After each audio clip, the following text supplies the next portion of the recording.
Hi guys! Iba talaga dito sa probinsya guys, no? Basta't masipag ka lang, meron ka talagang maani. Ayan ang ating... Wala, ano guys? Ano yan ang prutas guys? Anong prutas to? Langka. Ang sarap-sarap ng langka guys. Malapit na siyang mahinog guys. Yan, malalaki ng ating langka na. Langka. Tawag ito sa aming probinsya guys, langka. Sa Tagalog is langka. Ayan, kung sa English guys, jackfruit. Ayan, ang ating yummy-yummy na jackfruit.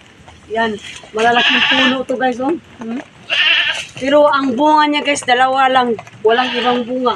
Kung hahanapin natin ang ibang bunga, wala na. Dalawang bunga lang guys. Pero okay na to guys. Ayan, meron na pa tayong money. Dalawa. Pwede na po to siyang pambenta guys. Pambili ng bugas. Pambili ng bigas, yan. Pambili ng bugas at ulam para pangkain natin. Yan. Yan ang ating langka. Thank you Lord sa blessing. Yan. Iba talaga kapag magsipag ka dito sa probinsya guys. Meron ka talagang maani guys. Ganyan talaga.